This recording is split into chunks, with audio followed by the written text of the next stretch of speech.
Welcome back to the deep dive.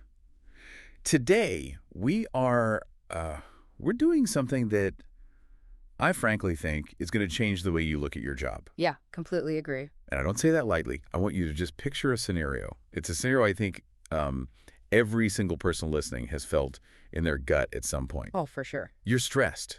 You are incredibly stressed about your career. There's a merger happening or, a shakeup or just that general heavy sense of doom hanging over the fluorescent lights of the office. The dreaded corporate restructure. Exactly. You don't know who to trust. You don't know if you're about to get fired or promoted or maybe transferred to the basement to sort files for the next decade. Right. It's that visceral feeling of flying blind. You know the machinery is moving around you, massive gears turning, but you can't see them. You just hear the grinding noise. Yeah, and that creates a very specific kind of paralysis. Now, in that situation, normally you call a mentor. Or a recruiter. Right. Update your LinkedIn, maybe go out for drinks with a colleague and try to fish for gossip. But I want you to imagine doing something totally different. This is where it gets wild. It really does. Imagine it is 1968. You are in Elmira, New York. You sit down in a dimly lit living room on a Monday night, and you ask for career advice, not from a career coach, not from a headhunter. But from a disembodied consciousness speaking through a woman in a trance. Exactly. It sounds like the start of a joke or like a corporate horror movie. It does.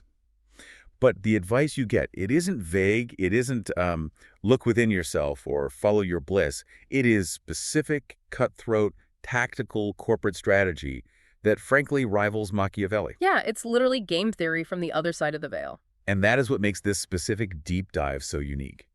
We're looking at a collision of two worlds that usually never touch. You've got high-stakes corporate politics on one hand and deep metaphysical channeling on the other. Usually those two things are on complete opposite ends of the library. Exactly. So today, we are diving deep into Session 402 of the Early Sessions Book 8 of the Seth material. The date of record is April 1st, 1968. Monday, 9:05 p.m. to be exact. April Fool's Day, which, as we're going to see, is definitely not a coincidence. Oh, definitely not. It sets the whole vibe. But before we unzip this reality and see what's inside, we have to get the mandatory disclaimer out of the way. Right. This podcast will be distributed free of charge on all major platforms for educational purposes. We are here to explore the text, the history, and the psychology. We are not financial advisors, and we are certainly not telling you to quit your job and wait for a ghost to tell you what to do. Though, honestly, after you hear how accurate and chillingly precise this session is, you might be tempted to cancel your session with your career coach. Fair warning. So let's set the stage properly. Who are the players here? It's a Monday night, just after 9:00 p.m. Well, we have three main entities in the room. You have Jane Roberts, the author and medium, who is entering a deep trance state. You have her husband, Robert Butts, who is furiously transcribing everything by hand. Which is a feat in itself, given the speed at which this session moves. Absolutely. And then you have the witness. His name is John Bradley. And John is really our proxy for the listener today, because John is a corporate man. Context clues from the archives suggest he worked for a major pharmaceutical company, likely Searle. And on this night, April 1st, John is a wreck. He's anxious. He is. And it's crucial to understand the rules of this session. This is what gives the material its validity. John Bradley sat down and gave Jane Roberts zero information beforehand. Nothing. Right. He didn't say, I'm worried about my boss, Stan. He didn't say, I'm up for a promotion in the Western Division. He didn't drop any breadcrumbs at all. He just sat down and essentially said, tell me what is happening. He demanded a blind reading. He wanted to test the channel. Exactly. He wanted objective data. And what Seth delivers is, well, it's frighteningly precise. He breaks down John's career using two primary metaphors, the grab bag and the chess game. Let's start with the grab bag. Because when I first read this in the source material, I thought, oh, that sounds fun. A grab bag is a party favor. You reach in, you get a prize. It sounds delightful. That's the trick. That's the allure. Seth says, a grab bag has been set up and the grab bag is good. So the immediate reaction of any ambitious employee, and John was clearly ambitious, is, great, the bag is open, I need to reach in and grab the best prize before someone else does. That's the hustle culture instinct, isn't it? The scarcity mindset. If there is a shakeup at the company, if there's a vacuum of power, I need to secure my spot right now. Precisely. It's the musical chairs effect. The music stops and you scramble. But Seth stops him cold. He gives advice that is almost impossible for a type A personality to follow. He says, you are not to grab. He says, play a waiting game. Think about the discipline that requires. The office is in chaos, rumors are flying, people are jockeying for position, resumes are being printed on the quiet printer in the corner, and this voice from the ether says, do nothing. Why? I mean, what is the strategic advantage of doing nothing when everyone else is doing something?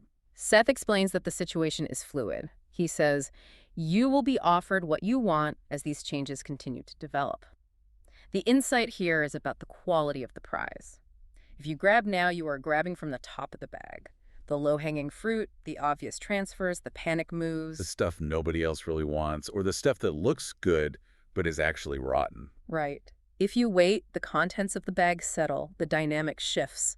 The prize that comes to you later is of higher value than the prize you can snatch now. It's the difference between hunting and fishing, maybe, or investing.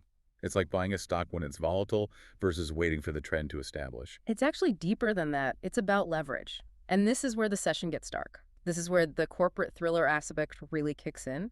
Seth explains why John was invited to the grab bag in the first place. John asks, was I invited to dip into this grab bag the last time my boss was down? And Seth confirms it.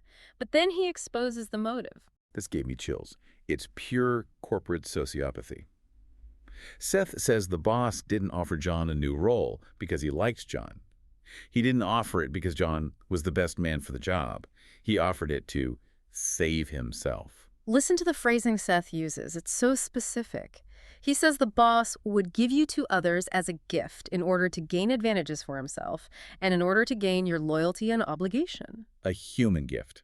He was treating John like a baseball card. It's a classic power play. We see this today constantly. A manager knows they are in trouble or they need to build an alliance with another department to save their own skin, so they take their best asset, their best guy, John, and they gift him to that other department. Here, take John. He's great. He'll fix your numbers. On the surface, to John, it looks like a favor. Hey, John, I got you this great gig over in sales. I'm looking out for you. Right. But it's a trap because now the other manager owes the boss a favor, and John feels indebted to the boss for saving him from the uncertainty. John becomes a pawn who thinks he's a player. He loses his autonomy because he thinks he was given an opportunity when really he was just currency in a transaction between two other men. That is so cynical, but so accurate to office politics. So by refusing the gift, John breaks the chain of leverage. Exactly. If you don't accept the favor, you don't owe the debt. By waiting, John forces the company to deal with him on his terms, not as a bargaining chip for his boss. He removed himself from the economy of favors. So the real takeaway here for the listener is be very wary of opportunities that come from desperate managers during a crisis. Ask yourself, am I being promoted or am I being traded? There is a huge difference. Okay, so that's the grab bag. That's the setup. But Seth doesn't stop there. He pulls out a map. He transitions into this incredible chess metaphor, and he starts naming the players. This is where the visualization becomes vital. If you can, close your eyes and picture a chessboard. Seth says there seem to be 4 men playing chess, symbolically speaking, and he starts identifying them, one by one. And remember, John has still not said a word. First, we have the ascendant. The rising power, the one who currently has the momentum, the one everyone thinks is the winner. Then, the short man. Seth is brutal here. He identifies this man, later confirmed as a colleague named Jim Brady, and simply says he is out. No sugarcoating, no he might find other opportunities, just he's off the board. Checkmate. Then the bishop, and this is the part that I think defines the whole session. Seth looks at John Bradley and says, "You are the bishop in the game." Now, why a bishop? Why not a knight or a rook or a pawn? That's what I wanted to ask you, because in chess, the bishop moves diagonally. It stays on its own color. It can never switch from white to black or black to white. Right. It implies movement that is oblique. The bishop doesn't attack head-on like a rook, which just barrels down the file. It slices through the board. It can control long distances, but it has blind spots. The opposite color squares. Yeah. For John, this suggests his career path isn't a straight ladder climb. It's diagonal. He needs to move sideways to move up. He needs to approach problems from an angle, not a frontal assault. And he needs to stay in his lane, his color. Maybe that means sticking to his specific expertise rather than trying to become a generalist. Or it means staying true to his own nature. He can't change his stripes or his squares. And then we have the antagonist, Stan. Stan, the regional manager, the obstacle. Seth paints Stan as a formidable opponent. Yeah. He doesn't dismiss him. He says Stan is no fool. This isn't a cartoon villain. This is a competent corporate shark. But Seth says Stan is being outwitted. Interesting. This creates this incredible tension. You have John, the bishop, trying to survive, while Stan, the obstacle, is slowly losing his grip even though he looks strong. And there's an unknown king who will make a move later. But before we get to the outcome of the game, we have to talk about the moment where the room must have gone ice cold. The validation. Oh, this is the Sherlock Holmes moment. This is the moment where the skeptic usually falls silent. Seth is spinning this complex chess metaphor, right? And the listener might think, okay, that's a nice literary device. Life is like chess. It's a bit of a cliche. But Seth stops. He breaks the fourth wall. He says, I did indeed use the symbol of the chessboard because I knew that you had been involved with one.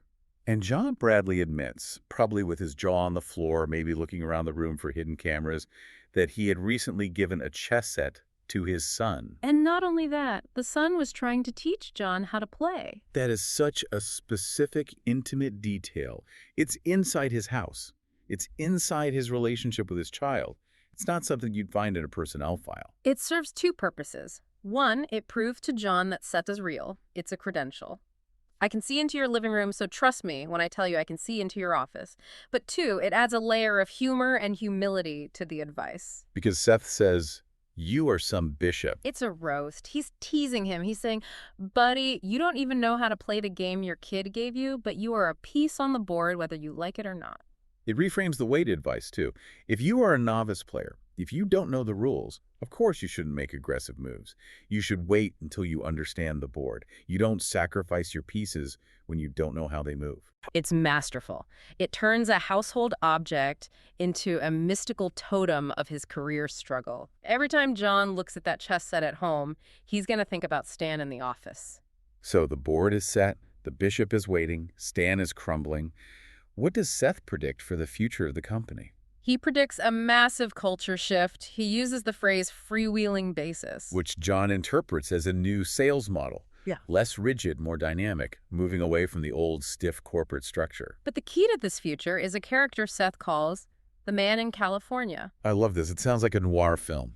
The man in California. Later identified as Roy Weidman, Seth predicts this man will speak of John, remembers him well, and will be the catalyst for a new alliance. Seth calls this alliance the League. And this is where we have to clarify something very important about corporate ethics and Seth's philosophy. When we hear league or alliance against a boss like Stan, we think mutiny. We think conspiracy. Taking down the man. Plotting in the break room. But Seth explicitly corrects that thinking. He says, when I say a league, I do not necessarily mean in conspiracy. He calls it a natural meeting of minds. Philosophies meeting from four corners. This is the law of attraction applied to org charts. Seth is saying, don't force a coup, don't plot in the shadows, just align yourself with the people who vibrate at the same frequency as you, the people who see the future the way you do. That attraction is stronger than any plot. So John, the man in California, and two others, one younger, one not even hired yet, are going to naturally drift together because they share a vision. And that league will naturally displace the old guard. Like Stan, it's organic, it's evolutionary, not revolutionary. It's water flowing downhill. It just finds the path. But again, the timing.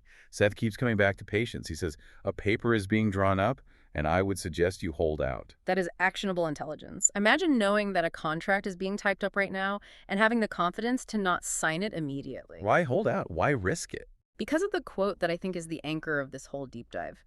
Seth says, events as you know of them right now are transient. The scramble was initiated by a turnabout, and another turnabout is coming. Events as you know of them right now are transient. That is such a powerful perspective. We get so locked into the present moment, we think the crisis of today is the reality of forever. We think, oh no, Stan is in charge, my life is over. Seth is zooming out, he's saying this chaos, it's a wave. It will crash, a new wave is coming. And he says, a quality that you think of as stable now is not. That refers to Stan. Yeah. Stan looks like a fortress. He looks like he holds all the cards, but he's built on sand. If John attacks Stan, he wastes energy. If he waits, the sand shifts, and Stan falls on his own. It's incredibly zen. It's wu-wei. Action through non-action. It's the hardest thing for a Western corporate mind to grasp. We are taught to make things happen. Seth is saying, let things happen, and position yourself to catch them. I want to shift gears a bit here, because we've been analyzing the strategy, but we need to talk about the atmosphere of the session itself. Because if you were sitting in that room, it wouldn't have felt like a board meeting. And it wouldn't have felt like a somber seance. No. This is crucial. It was April 1st, April Fool's Day. And Seth was lit. He was ready to party. He calls himself a merry old gentleman sitting here with his cronies. The transcript describes the voice as loud and powerful, having raucous glee. I just love the image of Jane Roberts, this petite poet, usually very soft-spoken, suddenly booming with laughter, slapping her knee, cracking jokes about pharmaceutical sales reps. But Seth gives us a peek under the hood here. He explains why he's so loud. He says, Rupert, which is his name for Jane, has his wires crossed. Open the channels wide, does not know how to close them. This is fascinating metaphysics. It suggests that channeling is a physical mechanism, like a valve or a radio tuner. And because Jane was perhaps relaxed or the energy of the day was chaotic, the valve got stuck open, too much pressure was coming through. So the volume, the glee, it wasn't just Seth's personality, it was the physics of the connection. Right. It's like a radio playing too loud because the knob broke. And Seth is aware of it. He's actually protective. He tells them if he goes booming through for too long, they need to call Jane's name 3 times to snap her out of it. It shows a duty of care. He's having fun, he's enjoying the raucous glee, but he knows the vehicle, Jane's body, has limits. And the humor is sharp. It's not just noise. John tries to make a joke. He says, if I make $1 million, I'll set up a foundation for psychic research. And Seth just parries it instantly. My dear friend, I shall be incorporated. It's a brilliant pun. Incorporated means to form a business, which fits the theme of the night. But incorporeal means to have a body. He's saying, I'll get a body before you get $1 million, or I am already the business. It's witty. It shows high intelligence. It proves he isn't just a database. He's a person. A very old, very smart, very funny person. But then the party stops. This is the postscript. And honestly, this is the part that makes this a true deep dive for me. Because if it was just career advice, it would be cool. But this next part grounds it in something much bigger. The session ends. They call Jane back. She wakes up. But then, at 10:30 p.m., Seth pops back in. The wires are still crossed. And the tone shifts from merry old gentleman to something stark, something somber. He starts listing names, people who aren't in the room. Alice Butts. Jane's husband's relative. She had died the previous week. Seth casually mentions she has already visited Jane's father in spirit. Just a matter-of-fact update from the afterlife. Oh yes, Alice says hello. And then Dr. Instream. A skeptic. Someone they knew who would deny all of this, who would probably laugh at the idea of Seth. Seth characterizes him as the type who would say there is no Seth. And then, with zero emotion, Seth predicts he has not much longer to live. And Bill Gallagher will not see certain truths about himself. Why do you think Seth does this? Why mix the chess game with the death notices? Why go from, you are some bishop, to your friend is going to die? I think it's a perspective check. We spend 90% of the session worrying about John's job. Will he get the promotion? Will Stan win? It feels so important. It feels like life and death. And then Seth reminds them what actual life and death looks like. Exactly. He's saying, look, play the chess game, be the bishop, enjoy the grab bag. But remember, the board eventually gets put away. It recontextualizes the anxiety. If you remember that Dr. Instream is dying and Alice is visiting spirits, then the fact that Stan is being a jerk in the regional office doesn't seem so catastrophic. It's the ultimate memento mori. Remember, you will die. So don't let the office politics consume your soul. It's liberating. If the job is just a game, you can play it with less fear. You can wait, like Seth suggests, because you aren't clinging to it as your only source of meaning. You realize your soul is not on the payroll. So, bringing this all together, we have a listener right now who is nodding their head. They are in a toxic workplace. They are confused. What are the actionable takeaways from session 402? First, identify the grab bag. Recognize that feeling of chaos and the urge to scramble. When you feel the panic, label it. This is a grab bag situation. And apply the rule. Don't grab. Resist the impulse to take the first thing offered. The first offer is usually a panic offer. It's the gift that turns out to be a chain. Practice the power of the pause. Second, map the board.